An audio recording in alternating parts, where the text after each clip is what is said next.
G'day mate, welcome back. Now, can you keep it secret? Hopefully you can.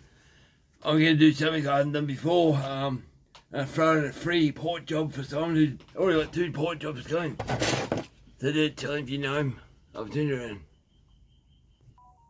Now, I've got these 2 of these Bradleys. They're G395xp. Now, I'm meant to be putting in big bore kits in these. But I started thinking about that. I don't think I've ever brought one of these up as a standard cylinder. So I've been doing the these for the G395xp, making the face hanger mufflers, the 2 ports outside. But that's something I'll put inside. I'll do it later night when it's cool. And like oxyacetylene in a shed full of petrol and stuff. So I thought I'll wait for the place to cool down a bit. It's cool. I'm wearing a jumper, but I don't like using extreme heat. I'm going to pull this girl apart. And I thought to myself, yeah, if you can choose between whatever, 50-50, anything I ever do, you go, oh, it's just either yes or no. For blokes, yes or no. And for a woman, it's usually different questions like how big, how tall. But yes and no. I thought, I got 2 of these here. There's one behind me on the shelf. I'm going to get number 1. Now, number 1 is determined by this mark here.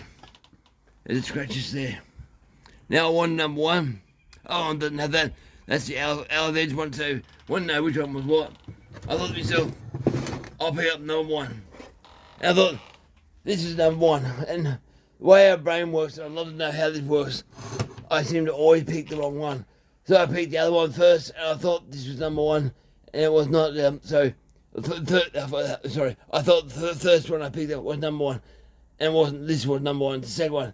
Every time I do something like I'll go do this, I pick up the wrong one. So if I had, for example, 2 of these, I know one was charged up, one wasn't. I always pick up the flat one. Same thing drill. I always pick up the flat one, not the charged one. It's just, I'm not sure it's sheer luck or just way life is. And I think it's life. Like I've mentioned once before, have you ever come across someone who goes right through a traffic light and the traffic light's always green for them?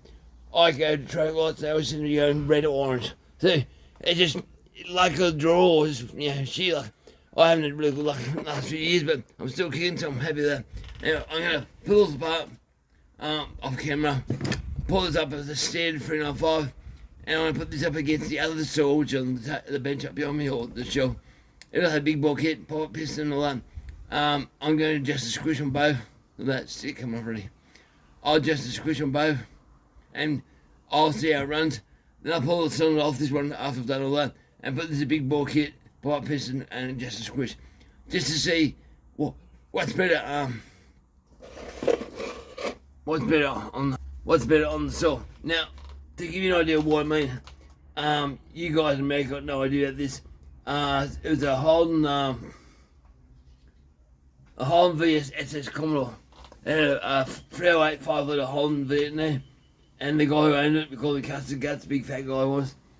He'd go racing and sitting down Newcastle on the streets, and because it's 5-litre, it'd spin up and rev real quick. How you got the mass to have to move, it just gets up and goes.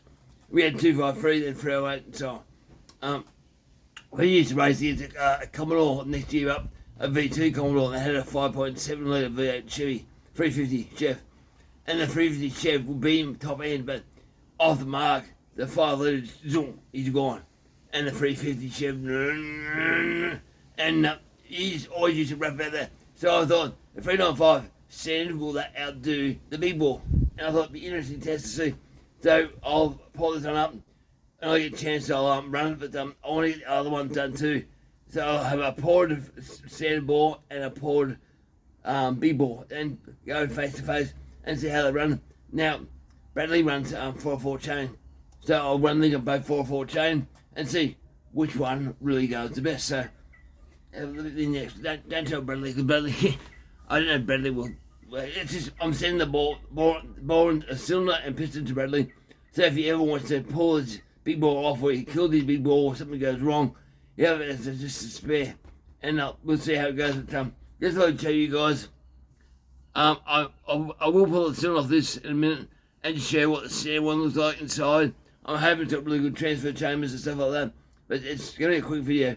I'll put all this and stuff off video, but I want to see what it looks like inside cylinder, because the G395xp I just done for what was in there, Harold I think it was.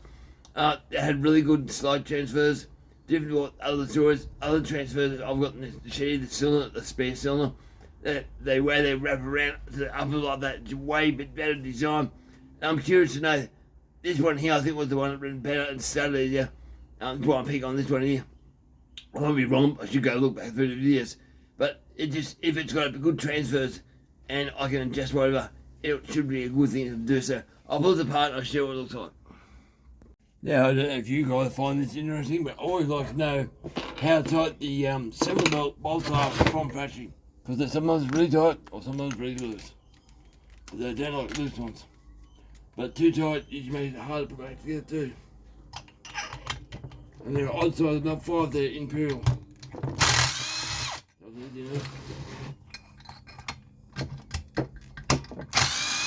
Easy. Or too easy, really. Too easy. Yep, way too easy. Should be tighter than that. Held down by a gasket. It appears that this cylinder has 40,000 squish already. 40,000, not much. I might be able to do a basic, might have to do a basic to complete in the test. There we go. Now feed that pipe back through. I want to see what the cylinder's like.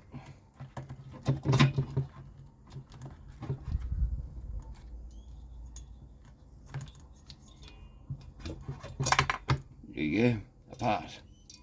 And this side's done no work with it at all. Not even one tank of fuel. What it got. Bit of marking the pistons off. There's plenty of oil in the piston. I use binoms. It's oil. Yeah, binoms, whatever they're called. So, I haven't got my headlight on, I've got a torch. So, there's plenty of oil in that. I run it to 41, it's all up, it's nice. Bottom end's wet, so I'm happy with that. Exhaust side. Exhaust side's fine too, so plenty of oil, happy with that. I might put my head torch on here. Better put that on 20 to put the sunlights together. Because you guys are buying these to be big saws. You gotta make sure they're good stuff. And I'm wondering about the intake and the manifold and the intake on the cylinder and the transfer. It's the main thing I want to know what they look like. So, torch on. Now running your saw before you pour it will show you witness marks where things go, so that's good. The bottom end's very small, so that's a bit better. So the bottom transfers are quite small. I can improve that quite a lot. Make me torch better, guys. The exhaust, yeah, it's not too bad. I've seen better, it's not really bad. Same bottom end, lower. Now the upper transfers are quite good. They're spaced out in the long, so I'm happy with that. So I'll give it a straight hole shot, because you can see where the piston's not hitting and it never hit. So once you put the cylinder and stuff back down, but you have to pull that hose out. Now, pull the intake manifold off without breaking it, hopefully. Other than the clamp already, but still tight. Or new and sticky. Sticky. Come off. From factory. It should pull off over the rubber. It's tight, guys. Screwdriver. Lever. A little bit. Gently. There you go. That should pop off now. No, she still wants to hang on. Yeah, but I'll let go.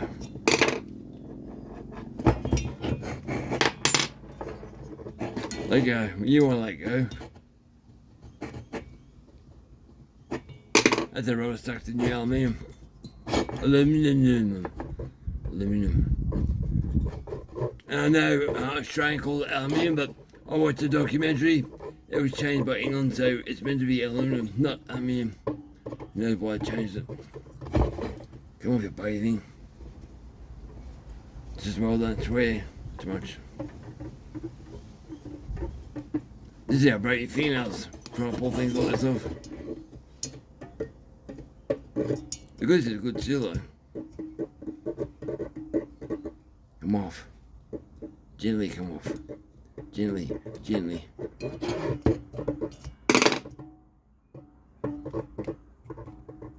Alright, that's stuck to that. That's stuck real good. That's good seal. So, intake. I was surprised about that. That's quite weird. Well, stuck. Okay, that's the intake. Nothing wide. Be happy with that. So, yep, all. Switch band not too bad. This machine quite nice. Even the outside edges are quite nice. So, the gasket's quite thin. But I'm wondering if I can do a space gasket delete because 40 thou is not very big. I'll show you.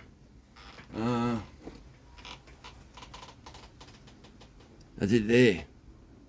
That looks like the thickness of the gasket itself. So be careful about this. I do have new gaskets. So I don't really want to destroy one, but I do have new ones in the shed. I'll try and pop her off. Get that one there. Yeah, like that. I'll try and pop her off. But I probably won't be able to easily. Yep, there you go. Female. Thumbnail. So if you do know Bradley, the owns these saws, don't tell him. Apparently he doesn't have internet very much where he lives. So I know one guy who knows him and he wouldn't say nothing to him, but because it's a secret. I do intend pouring this and putting it back together just to show what the two saws are like, different wise or power wise. So they poof now. Poof this thing. I know what the squish will be if I put the base gets at the least.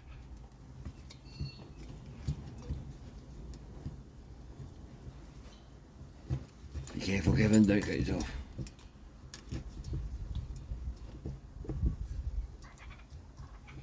I think it's glued on.